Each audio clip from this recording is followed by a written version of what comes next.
intro to today's reading for the final day in February 2028 by Eugene Holden RScP, religious science practitioner. I did it because I'd like to make a reel, and I don't think that when I do it this way, it's easier for me to make a reel. Why do I make a reel? Because it's just easier for people to do. So anyway, if you want the synopsis and you're on Creative Life Spiritual Center's Facebook page, then you've got it. If you're on my own personal page or any of the other pages I post to, then go to Creative Life Spiritual Center, and there is like a 60-second clip as to what this is all about. Or you can do what most people do, which is to watch the whole thing. So let go and let God.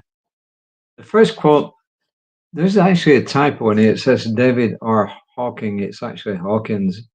He's a professor, philosopher, spiritual leader, and he's written many books. And the one that is quoted from today is called The Eye of the I. And his name is David R. Hawkins. I think the editors made a little boo-boo when they published it here. He says, surrender occurs at greater and greater depths until there is finally the willingness to let even one's very self as I disappear. And that's pretty advanced, actually. It's something that lots of mystical and near mystical groups do. For instance, the Sufis. I was teaching in World Religions the other day, actually last Wednesday, at our local community college, and what I was teaching about, one of them was about Sufism, which is the mystical side of Islam. And there, the whole purpose is to work through different levels until you finally allow the I to disappear, and there's only God. Ernest Holmes says, the soul must make a complete surrender of itself to the spirit.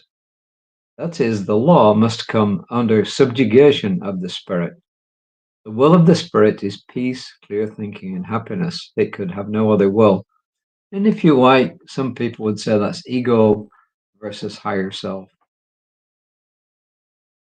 And this is what Eugene has to say. He says, for me, surrender has two sides. The first side is to surrender everything that no longer serves me. Surrendering all the thoughts of lack and limitation, surrendering all the thoughts that I am not enough, surrendering the thoughts of judgments. I even surrender the thoughts of judging myself. And he says the other side of surrender is surrendering to all the things that serve me. And remember, he's saying the things that serve me.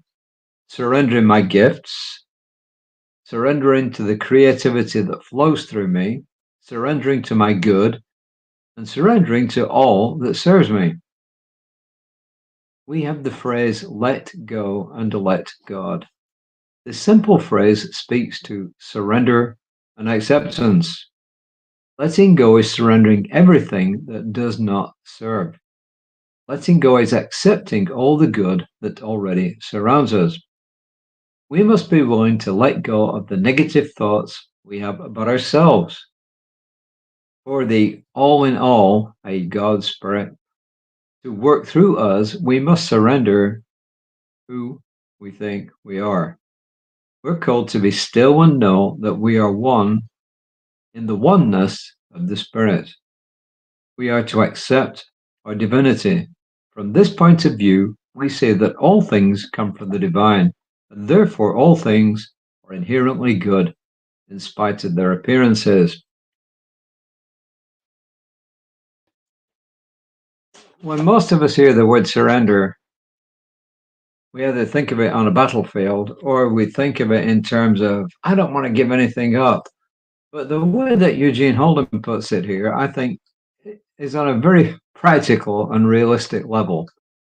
We're not all called to be monks or nuns who go and closet themselves away in a monastery or a nunnery, a convent, if you like, and spend almost their entire life in prayer and giving everything up.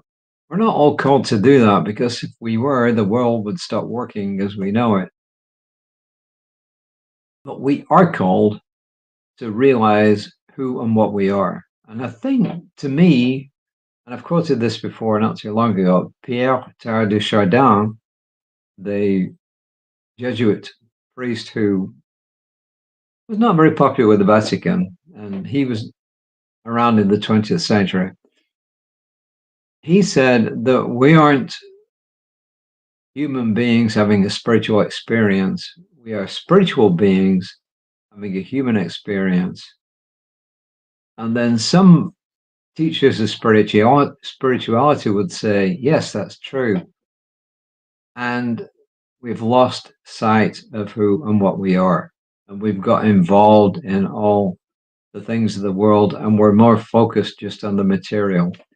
But to me, the whole purpose of life is balance.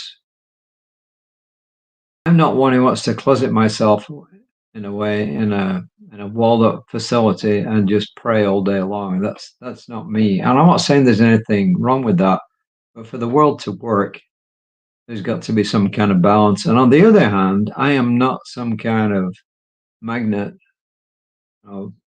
person with loads and loads of money who is just focused completely on the material and nothing else. To me, life is a balance. We are here in this world. It's a material world.